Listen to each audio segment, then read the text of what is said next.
간단하다라는 지난주에 우리는 복음이 모든 믿는 자에게 구원을 주시는 하나님의 능력임을 말씀을 통해서 우리는 나누었습니다. 자, 그런데 모든 믿는 자에게 구원을 주시는 하나님의 능력이 복음이다 라는 이 말에는 어떤 의미가 있냐면, 이 복음에 나타난 하나님의 능력이 아니고서는 그 어떤 사람도 구원이라는 것을 받을 수 없는 아주 심각한 처지에 놓여 있다라는 것을 암시하고 있습니다. 그러니까 사도 바울은 서론을 통해서 1장 1절부터 17절 말씀까지를 통해서 로마에 있는 모든 성도들에게, 특별히 헬라인이나 야만인이나 아니면 지혜자나 어리석은 자나 모든 자에게 이 복음이 필요합니다. 지금 여러분에게 이 복음이 너무나도 필요합니다. 그래서 이 복음을 꼭 전하고 싶습니다라고 15절에 이야기를 하고 있었습니다. 그래서 사도 바울은 이 복음의 필요성을 그래서 여러분에게 꼭 전하고 싶은데, 이것에 대한 필요성을 강조하기 위해서 16절부터 18절까지 어떤 말을 하나 쓰고 있냐면, 단어 하나를 쓰고 있거든요. 그게 뭐냐면 전치사인데요, 가르라는 전치사입니다. 요게 뜻이 뭐냐면 왜냐하면이에요. 왜냐하면. 그러니까 우리나라 말로 하면 왜냐하면 무엇 때문입니다. 왜냐하면 이것 때문입니다. 이런 것들이 사용되고 있는데, 한글 성경에 나타나지 않아요. 영어 성경에도 나타나지 않아요. 헬라어 성경에만 바로 이 단어를 사용하고 있습니다. 그래서 제가 오늘 이 본문을 원어대로 충실하게 조금 해석을 해보면 이런 해석이 나오더라고요. 근데 이건 제가 한 해석은 아니고요. 존 스토트라는 목사님께서 로마서 주석을 쓰셨는데 거기에 이 해석이 나왔어요. 근데 17절까지밖에 안 나와서 제가 18절에도 이 가르라는 단어가 나와 있길래 그걸 조금 더 덧붙였어요. 그렇게 수정한 건데 우리 같이 한번 읽어봤으면 좋겠습니다. 우리 함께. 근데 이렇게 읽으면 이 가르라는 단어를 붙이면 어떻게 되냐면 질문을 하고 그에 대한 답변을 하고 그 답변을 다시 질문하고 이런 식으로 나타나거든요. 우리 같이 한번 읽어보도록 하겠습니다. 시작. 예. 왜냐하면 이 복음을 부끄러워하지 않기 때문입니다. 예, 다시 한번 말씀드릴게요. 자, 15절에 어떤 얘기가 있었냐면, 나는 할 수만 있는 대로 여러분에게 복음을 증거하기 원합니다 라고 얘기를 한 거예요. 그랬더니 그 질문하는 질문자 입장에서 뭐냐면, 왜 복음을 그렇게 전하기를 원합니까? 누군가 물은 거죠. 자, 이렇게 물었을 때 사도 바울이 16절 말씀에 뭐라고 얘기하냐면, 왜냐하면 이 복음이 부끄럽지 않기 때문에 나는 이 복음을 전하고 싶습니다 라고 전개를 해나가요. 논리를 전개해 나갑니다. 자, 그러면 그 다음에 질문자가 다시 질문하죠. 아니, 왜 복음이 부끄럽지 않은 겁니까? 라고 물었더니 그 다음에 16절 하반절에 뭐라고 얘기하냐면, 한번 읽어보겠습니다. 시작. 왜냐하면 복음은 모든 믿는 자에게 구원을 주시는 하나님의 능력이 되기 때문입니다. 예, 하나님의 능력이 되니까, 모든 믿는 자에게 구원을 주시는 하나님의 능력이니까 난 부끄럽지 않습니다 라고 얘기했어요. 자, 그랬더니 그 다음에 또 질문을 하는 거예요. 뭐라고 질문하냐면, 그럼 왜 복음이 구원을 주는 하나님의 능력입니까? 라고 질문을 했어요. 자, 그랬더니 뭐라고 대답합니까? 함께 읽어보겠습니다. 왜냐하면 복음에는 하나님의 의가 나타나기 때문입니다 라고 얘기하는 거예요. 하나님의 의가 나타나서 그래서 이것이 구원을 주는 하나님의 능력이 되었습니다 라고 얘기한 거예요. 자, 그랬더니 질문을 하나 더 던진 겁니다. 그게 이제 답변이 18절이거든요. 그게 뭐냐면, 그렇다면 왜 하나님의 의라는 것이 나타나야만 했습니까? 이거예요.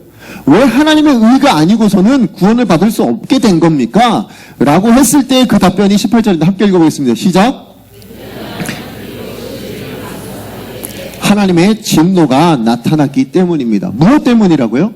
하나님의 진노가 나타났기 때문이다 라고 얘기를 하는 겁니다. 결국은 사도 바울이 복음이라는 관점을 가지고 그것을 가지고 모든 사람들을 진단을 한 거예요.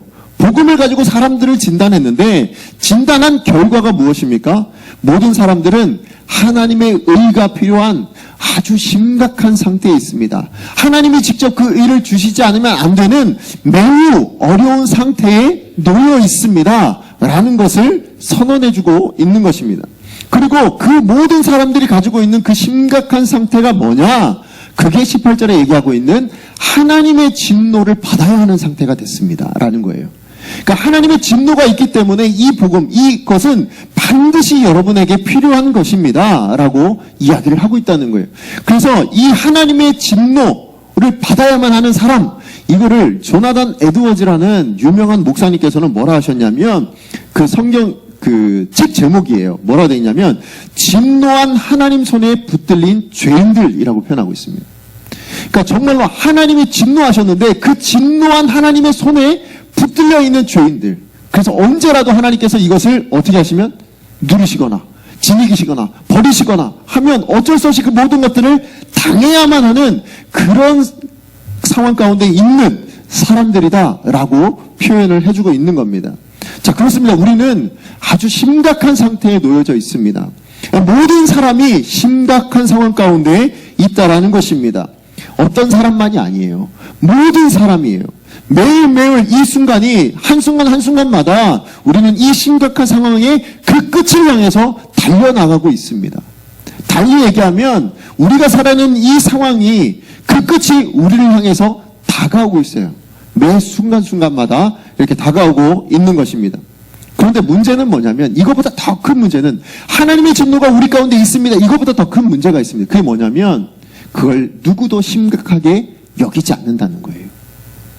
이 하나님의 진노가 지금 우리를 향해져 있음에도 불구하고 그 진노가 우리 가운데 곧 올 겁니다 라는 것이 선언되어졌음에도 불구하고 누구도 그것에 대해서 신경을 쓰지 않아요.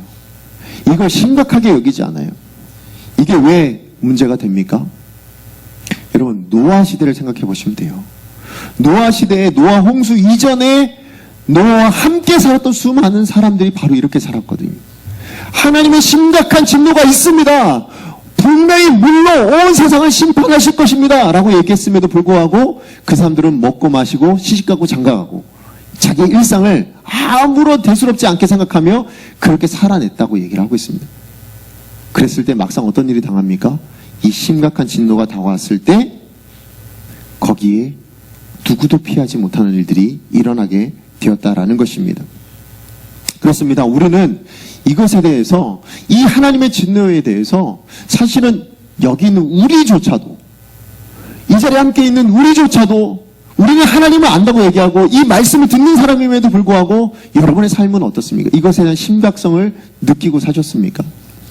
사실은 이거에 대해서 요즘 그 중국 이 코로나 바이러스 때문에 얼마나 저희가 이 경각심을 가지고 매일매일을 삽니까? 혹시나 이 사람 만났다가 이 손 잡거나 아니면 이것 때문에 내가 바이러스 걸리는 거 아닌가? 이것 때문에 마스크도 쓰고 손도 소독제도 하고 집에 들어가기만 하면 바로 손도 씻고 우리 이렇게 삽니다. 그죠? 작은 바이러스 하나 때문에 내가 그 폐렴에 걸릴까봐 이거에도 그렇게 우리는 신경 쓰고 경각심을 가지고 주의 깊게 살아가고 있는데요. 실상 이거보다 더 무서운, 아까 제가 아이들에게 말씀드렸지만 이 코로나 바이러스 때문에 목숨을 잃은 사람이 307명입니다. 정말 많죠.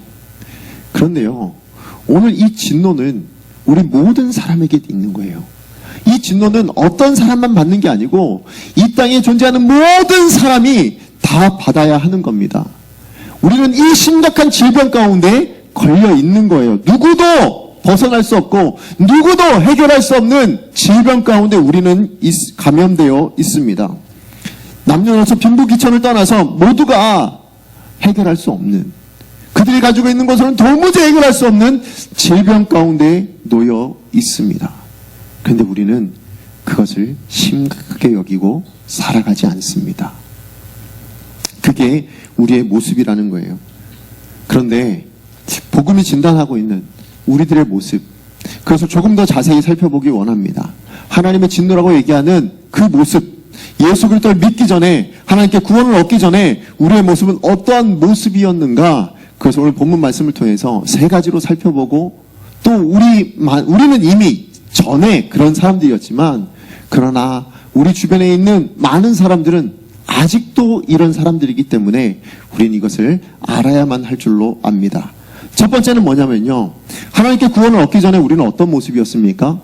우리는 하나님의 진노를 받아야 하는 존재였습니다. 사실 우리는 하나님 하면 떠올리는 게 뭐예요? 여러분, 하나님 하면 뭐가 떠오르세요? 사랑의 하나님, 은혜의 하나님, 자비의 하나님, 이걸 많이 떠올려요. 십자가를 떠올려도 마찬가지이지 않습니까? 십자가를 떠올려도 우리는 뭘 생각하냐면, 와, 독생자 예수 그리스도를 내어주시기까지 우리를 사랑하시는 하나님, 이걸 떠올리기가 더 쉽습니다. 그런데 성경은요, 하나님에 대해서 사랑의 하나님으로만 묘사하지 않아요. 오히려 여러분 성경을 66권을 전부 다 읽어보신 분들은 발견하실 겁니다. 뭘요? 사랑의 하나님도 나오지만 그것보다 더 많이 나오고 있는 것이 바로 진노하시는 하나님, 심판하시는 하나님, 이것에 대한 이야기가 훨씬 더 많아요. 성경에 대해. 그래서 성경은 감추지 않습니다. 하나님은 사랑의 하나님입니다. 이것만 부각시키지 않아요. 하나님은 당당하게 하나님은 진노하시는 하나님이십니다.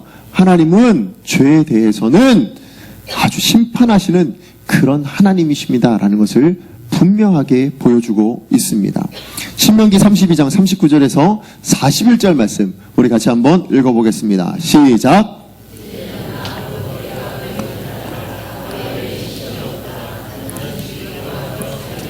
상하게도 하며 낮게도 하나니 내 손에서 능히 빼앗을 자가 없도다. 이는 내가 하늘을 향하여 내 손을 들고 말하기를 내가 영원히 살리라 하였도다.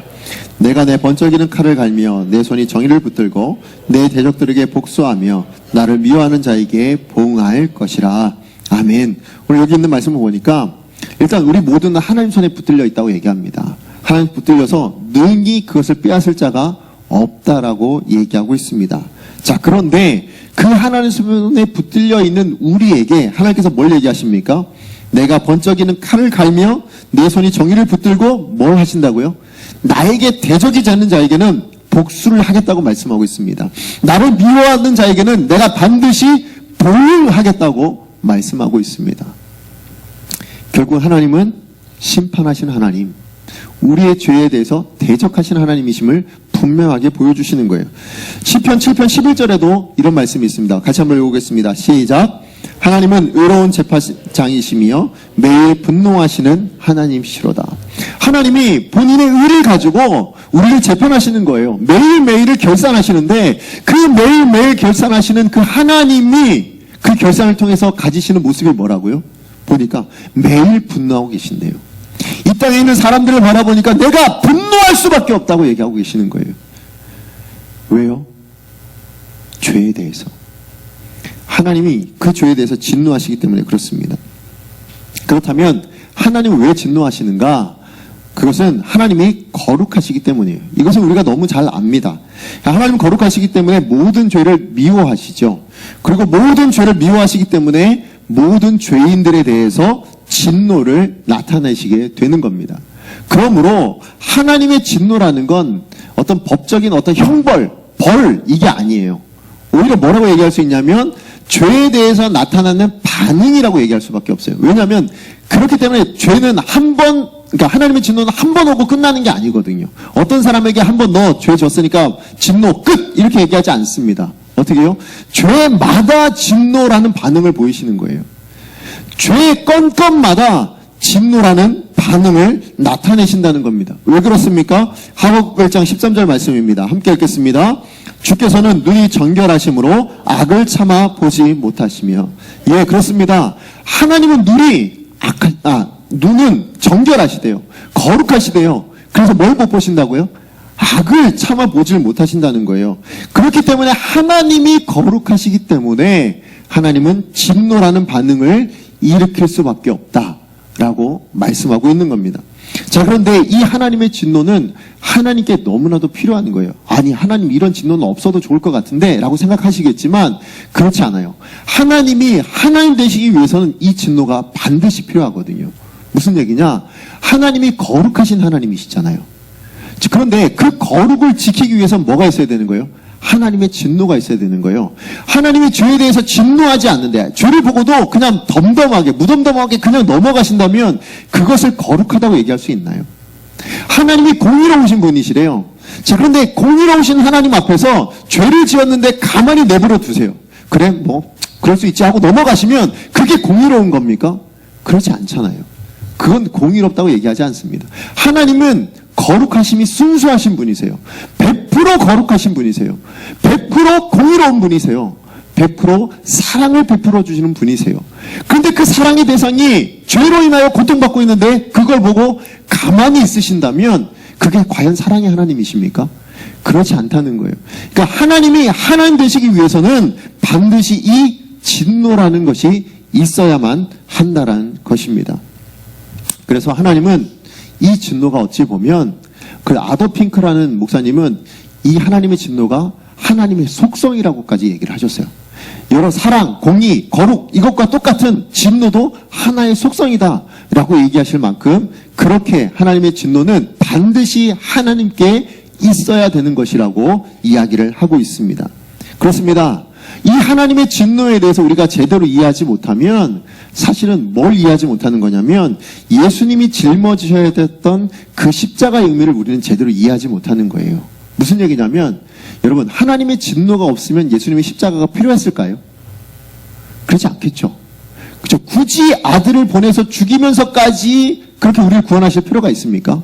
그럴 수 없다는 거예요. 그럴 필요가 없어요. 왜요? 진노가 없으면 그러실 필요가 없는 거예요. 근데 그 진노를 해결하시기 위해서 하신 방법이 뭐라고요? 예수 그리스도의 십자가라는 거예요. 여러분, 패션 오브 크라이스트라는 영화 보셨습니까? 패션 오브 크라이스트.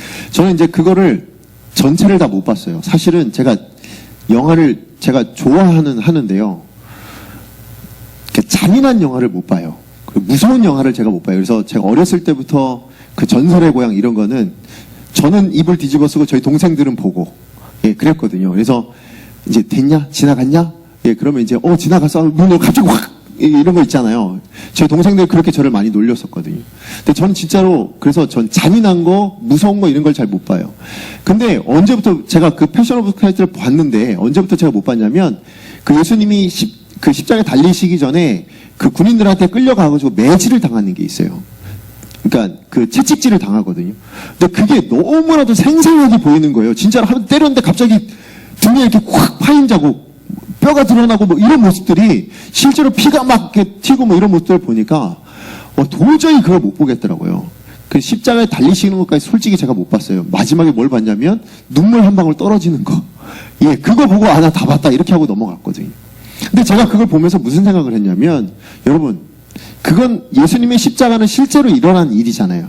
그런 안 믿는 사람들도 다 인정하는 거예요. 예수님 십자가에 달려 죽으신 것은 다 인정합니다. 거기까지는 누구나 인정하거든요. 그렇다면 여러분, 영화가 심할까요? 실제가 더 심할까요?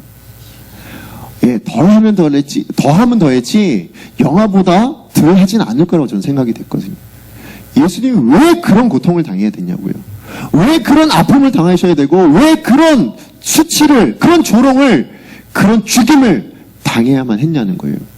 그것은 하나님의 진노가 아니고서는 표현할 방법이 없어요.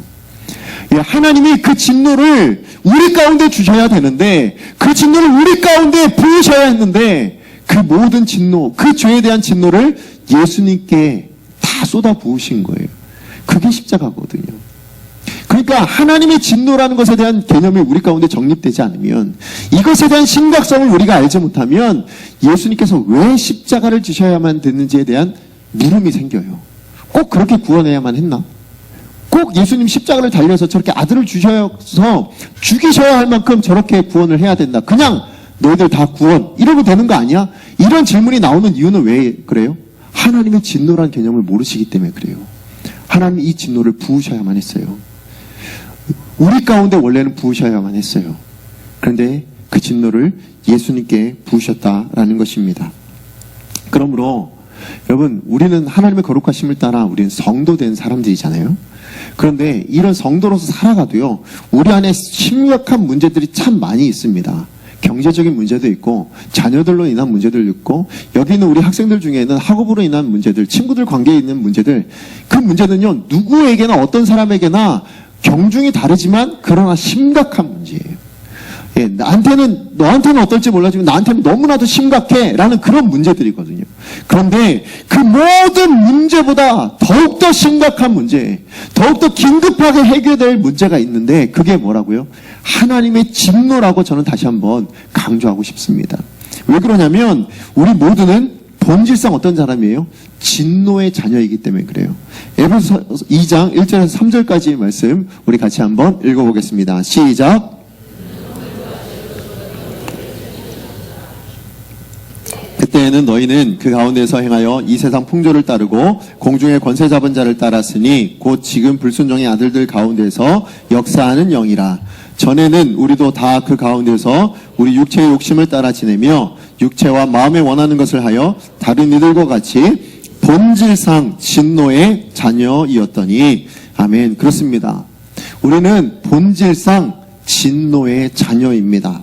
진노를 그렇기 때문에 결코 가볍게 여겨서는 안 되고 무시하고 넘어가서도 안 되고 우리는 그것에 대해서 아무 신경을 안 쓰고 살아가서는 절대적으로 안 된다는 거예요. 왜요? 아까 말씀드렸지만 노아의 홍수 때와 같은 일이 일어날 수 있기 때문에 그래요. 언제 하나님의 이 진노하심이 우리 가운데 올지 모릅니다. 누구도 그것에 언제 올 거라고 장담할 수가 없어요. 당장이라도 우리가 이 시간에 지금이라도 부으실 수 있는 게 하나님의 진노라는 거예요. 그럼 이것이 부어졌을 때 문제는 뭐예요? 누구도 피할 수 없거든요. 누구도 이것을 피할 사람이 아무도 없어요.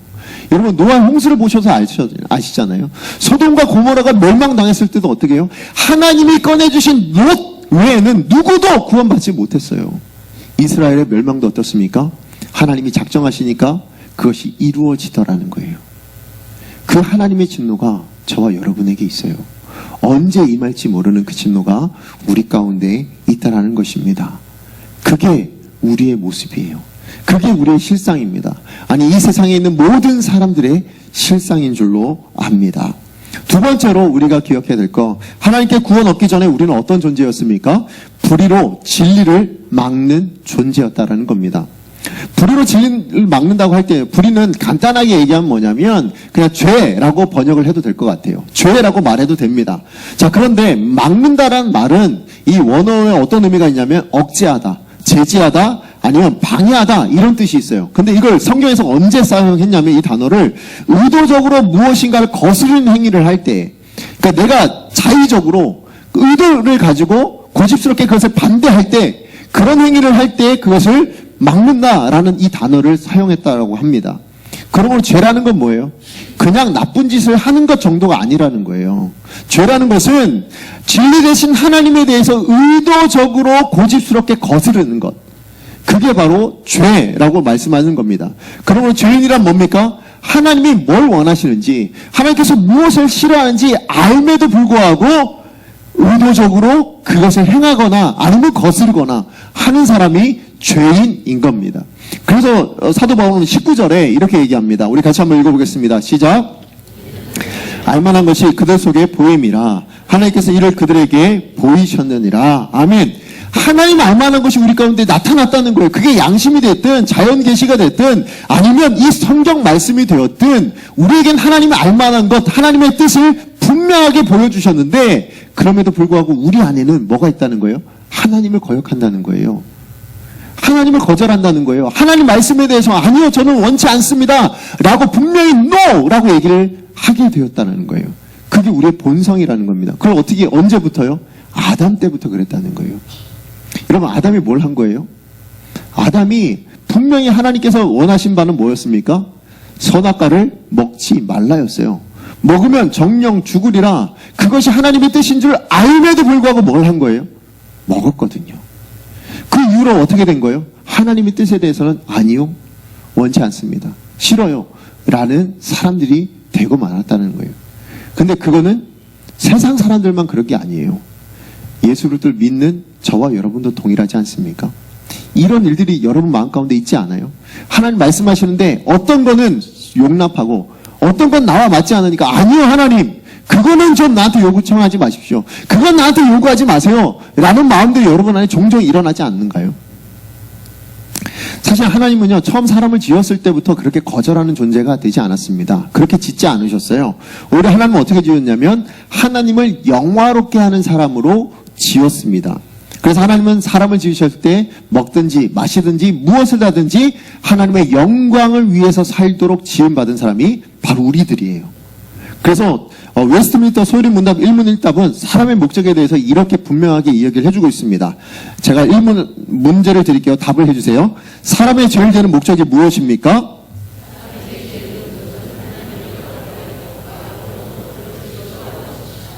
아멘. 예. 수많은 신학자들이 모여서 성경을 연구한 거예요. 연구하다 보니까 사람이 하나님께서 왜 사람을 지으셨는가라고 확인을 했더니 뭐예요? 하나님을 영화롭게 하기 위해서. 그리고 거기에 머문 것이 아니라 하나님을 영화롭게 하면 그걸 통해서 우리는 즐거움을 얻게 된다. 우리는 기쁨을 얻게 된다. 우리는 행복을 얻게 된다. 그렇게 지음 받았다라고 얘기를 하시는 거예요. 그러니까 저희는 어떻게 행복을 누릴 수 있어요? 하나님을 영화롭게 될 때 우리는 행복을 누릴 수 있거든요. 그게 우리예요. 그런데 그 하나님을 영화롭게 하는 것을 잃어버리고 나니까 우리 안에 뭐가 온 거예요? 불행이 찾아오게 된 거예요. 행복을 잃어버리게 된 거예요. 그렇게 되어진 것이 우리라는 것입니다. 자, 그런데 여러분, 이것이 세상 사람들만 잃어버렸는가? 그렇지 않더라고요. 여러분은 하나님을 영화롭게 하는 삶의 목적이 있으십니까? 여러분은 삶의 목적을 무엇으로 삼고 살아가고 계십니까? 이걸 알려면 여러분 기도 제목을 보시면 알아요. 여러분 기도 제목 가운데 나는 하나님 영광을 위해서 살고 싶습니다. 하나님 내 삶이 하나님 영광이 되게 하여 주시옵소서 라는 기도 제목 있으십니까? 하나님 내 삶을 통하여서 하나님을 영화롭게 해드리고 싶습니다. 내 삶이 하나님의 영화로움이 되게 하여 주시옵소서 라는 기도 제목이 한 번이라도 있으셨나요? 아니면 여러분 하나님 이거 해주세요. 이 문제는 하나님이 해결해 주셔야 돼요. 이거는 하나님께 책임져 주셔야 돼요. 하나님 이거는 하나님께서 해주셔야죠. 이런 것들만 여러분의 기도 제목이 되고 있지는 않습니까? 그렇다면 세상 사람과 뭐가 다를까요? 세상 사람들이 뭘 살아요? 하나님을 영화롭게 하는 것이 아니라 나를 위해서 살거든요. 나의 필요를 위해서 살아요. 나를 섬기기 위해서 살고 있는 게 세상 사람들의 모습이에요. 그래서 사사기에 뭐라 얘기합니까? 마지막에 자기 소견에 옳은 대로 살았더라. 이게 그 새 시대의 사람들의 모습이었다고요. 자기 소견에 옳은 대로, 나 좋은 대로, 내 만족을 위해서, 내 행복을 위해서 살아내는 것, 그게 세상 사람들의 모습이었다라고 얘기하는 겁니다. 그런데 여러분의 기도 제목은 거기서 많이 벗어나 있나요? 여러분의 기도 제목은 어떠세요? 나를 위해서 기도하고 있는 거 아니에요? 여러분의 필요를 위해서, 여러분의 만족을 위해서, 아니요, 저는 다른 사람을 위해서, 여러분의 자녀를 위해서요. 그것도 다 여러분과 연관되어 있지 않습니까? 하나님을 위해서 있습니까? 하나님의 영광을 위해서 있습니까? 그런 기도 제목이 여러분에게 있냐고요. 없다면 여러분 세상 사람과 별반 다를 게 없다라는 거예요. 세상은 하나님을 영화롭게 하지 않습니다. 세상은 하나님께 감사하지도 않습니다. 여러분 그래서 21절 말씀 우리 같이 한번 읽어보도록 하겠습니다. 시작.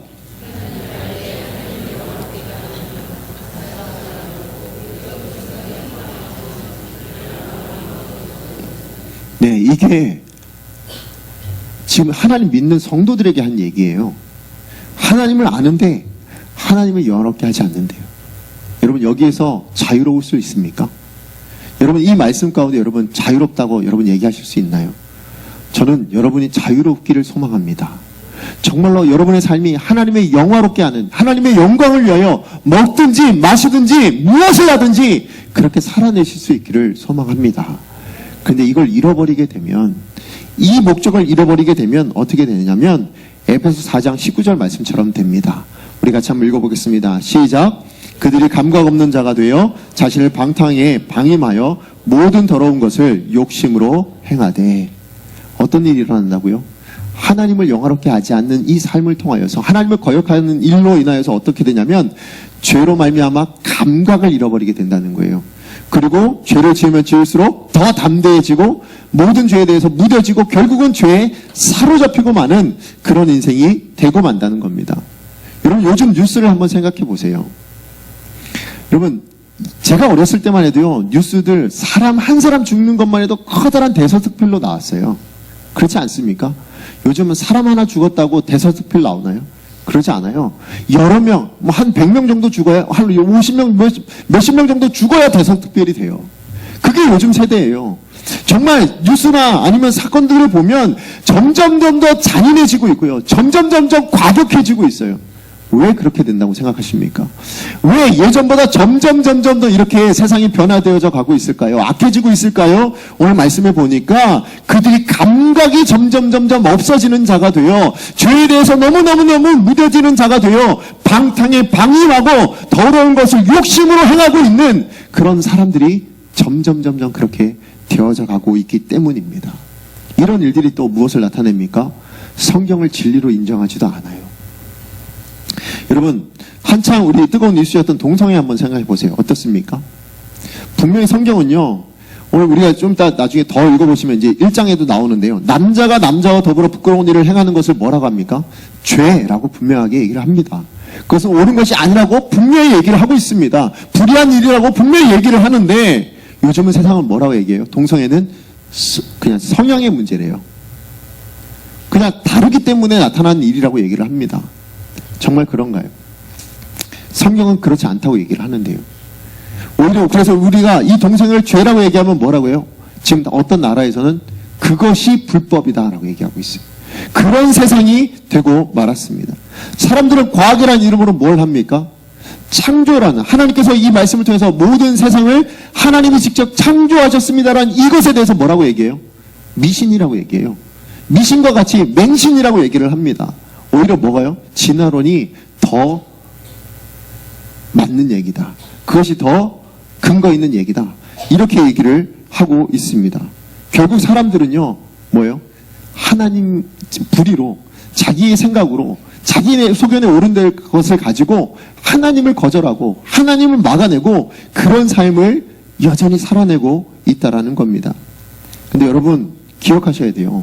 그렇게 자기 소견에 오른 사람도 결국은 뭘 맞이할까요? 죽음을 맞이할 수밖에 없어요. 죽음을 맞이하게 되면 누구를 뵙게 될까요? 하나님을 대면하게 될 줄로 압니다. 그때 되면 늦습니다. 그때 되면 후회할 수밖에 없어요. 그러나 그 후회도 소용이 없게 되지 않겠습니까? 그러므로 저와 여러분도 같은 마음을 가지고 살아야 될 줄로 믿습니다. 우리도 우리 안에 여전히 이 죄된 속성 때문에 하나님을 거역하는 일들이 많아요. 하나님 말씀에 대해서 거절하는 일들이 정말 많이 일어나고 있지 않습니까? 여러분, 이러한 삶을 살면, 그러한 삶이 쌓이고 쌓이면 하나님의 진노가 쌓이고 쌓이는 날들이 되고 맙니다. 그러므로 여러분의 하루하루가 그런 하나님의 진노를 쌓는 날이 아니라 하나님이 주신 그 영화로움, 그 목적을 이루어내므로 하나님 주신 행복을 쌓아가는 그런 하루하루가 되기를 소망합니다. 그런데 우리는 그렇게 살지 못하고 있어요. 이 세상에 있는 많은 사람들이, 모든 사람들이 그렇게 살지 못하는 그런 모습 가운데 있다라고 복음이 우리를 그렇게 진단하고 있습니다. 마지막으로 진단하는 모습은 무엇이냐면, 하나님께 구원 얻기 전에 우리는 경건하지 않음과 불의를 행하는 존재라고 말씀하고 있습니다. 다시 얘기해서 아까 말씀드렸던 두 번째, 하나님을 거역하고 거스른 행위, 그 마음 때문에, 그것이 우리 안에 있음으로 인하여 나타나는 구체적인 행동들이 있는데, 구체적인 죄악들이 있는데, 그것이 두 가지인데, 하나가 하나님을 향하여 짓는 죄고 또 하나는 사람들을 향하여 짓는 죄다. 하나님을 향하여 짓는 죄가 불경건, 경건하지 않음으로 나타나고, 또 하나는 불의, 사람에게 짓는 죄는 불의로 나타난다라고 말씀하고 있습니다. 근데 사람들은요, 사실은 이렇게 그 죄라고 생각하면 보통 뭘 생각해요? 뭘 떠올립니까? 불의를 떠올려요. 그렇지 않습니까? 불의에 되어 있는 뭐 도둑질이라든지 거짓말이라든지 아니면 폭행을 한다든지 아니면 살인을 한다든지 뭐 이런 것들이 죄라고 생각을 합니다. 그런데 이것은 세상 사람들도 똑같이 여겨요. 세상 사람들도 불의한 것에 대해서는 그래 그건 죄야 라고 누구나 인정을 합니다. 그러나 하나님을 믿지 않는 사람들이 인정하지 않는 죄가 있어요. 그게 뭡니까? 하나님께 짓는 죄. 하나님을 향하여 짓는 죄에 대해서는, 불경건에 대해서는 죄인 줄 전혀 모르고 살아가고 있습니다. 그럼 오늘 말씀을 보면 하나님의 진노가 어디에서부터 임하게 돼요? 무엇으로부터 나타나게 됩니까? 하나님의 진노가 나타난 그 1차적인 목표가 어디에 향해 있습니까? 오늘 말씀이 얘기하고 있는 순서를 주목하셔야 됩니다. 순서에 보니까 뭐가 첫 번째입니까? 경건하지 않음이 첫 번째라는 거예요. 경건하지 않음에 대해서 하나님께서는 먼저 심판하고, 그로 말미암아 그 다음 불의에 대해서 심판할 것이다 라고 말씀해주고 있는 것입니다. 그렇습니다. 그러나 이 순서는 또 다른 것을 알려주는데 뭐냐면, 불의가 무엇에서 나타났냐는 거예요. 불의의 근거가 어디에 있냐는 겁니다. 어디에 있습니까? 경건하지 않음으로 말미암아 불의가 나타났다는 거예요. 로마서 5장 12절 말씀에 보니까 뭐가 있냐면 한 사람으로 말미암아 죄가 세상에 들어왔다고 얘기합니다. 아까 제가 말씀드렸죠. 처음에 한 사람 아담이 죄를 처음에 지었어요. 그 죄가 뭐예요? 그게 불경건이에요. 하나님 앞에 경건하지 않는, 하나님 앞에 범죄했던 그 죄로 말미암아 그 다음에 뭐가요? 불의가 나타나기 시작하더라고요. 그리고는 노아의 홍수 전까지는 온 세상의 죄악이 관영하게 되는, 불의가 관영하게 되는 그런 일들이 일어나게 되었다라는 것입니다. 결국은 하나님과의 관계가 무너지기 시작하면 그곳에는 불의가 나타날 수밖에 없습니다. 죄를 지을 수밖에 없는 사람이 되고 만다라는 것입니다. 그러므로 이것을 다르게 얘기하면 뭐냐면 우리가 의롭다 아니면 세상이 불의하다라는 것은 뭐가 문제라는 걸까요? 무엇이 기준이 될까요? 하나님과의 관계가 기준이 된다라는 거예요. 하나님 모른다는 건 진노의 첫 번째 대상인 것처럼, 그러나 하나님을 아는 사람들은 뭡니까? 하나님의 은혜의 대상인 줄로 믿습니다. 하나님의 은혜를 누리는 사람, 그 사람은 하나님과의 관계가 있다라는 거예요. 이것이 왜 중요하냐면 세상 사람들 중에 이런 말 하시는 분들 있잖아요. 나는 법 없이도 사는 사람. 아니, 여러분도 그렇게 판단하는 사람들 있죠. 야, 저 사람 법 없이도 살 사람이야. 저 사람은 정말로, 그래서 그 사람이 만약에 하나님 앞에 섰을 때, 아니 하나님, 저는 천국에 들어갈 자격이 있습니다. 왜요? 나는 법 없이도 살 만큼 열심히 노력하며 살았거든요. 도둑질도 안 했고 살인도 안 했고, 아무튼 사람들이 말하고 있는 그런 죄악들은 짓지를 않았습니다 라고 얘기한다면 하나님 뭐라고 대답하실까요? 그 사람을 향해서 하나님은 뭐라고 답변을 하실까요? 제가 그 답변을 예레미야서 31장 34절 말씀을 하실 거라고 생각을 했어요. 우리 같이 한번 읽어보겠습니다. 시작. 그들이 다시는 각기 이웃과 가르쳐 이르기를 너는 여호와를 알라 하지 아니하리니 이는 작은 자로부터 큰 자까지 다 나를 알기 때문이라. 내가 그들의 악행을 사하고 다시는 그 죄를 기억하지 아니하리라. 여호와의 말씀이니라. 아멘. 자, 보면 하나님께서 악행을 사해 주시고 다시는 그 죄를 기억하지 아니하시겠다고 말씀하시는데 그 조건이 뭐냐는 거예요. 자, 죄를 사해 주시고 악행을 사해 주시고 죄를 기억해 주지 않는 조건이 뭐냐는 거예요. 그 앞서 보니까 뭡니까? 다 나를 알기 때문이라. 나를 아는 자에 대해서, 나를 아는 그들에 대해서는 악행, 그들의 악행을 사해 줄 것이고 그들의 죄를 기억하게 않을 것이라고 말씀해 준다는 거예요. 그러고 보면 여러분, 성도가 왜 성도입니까? 여러분, 우리가 왜 성도일까요? 왜 우리는 거룩하다라고 얘기하는, 거룩한 무리라고 얘기하는 성도로 부름을 받냐는 거예요. 여러분에게 죄가 없어서입니까? 여러분의 모든 죄가 다 없어졌기 때문인가요? 여러분 이제 죄 안 지으십니까? 그렇지 않잖아요. 여러분 죄를 짓잖아요.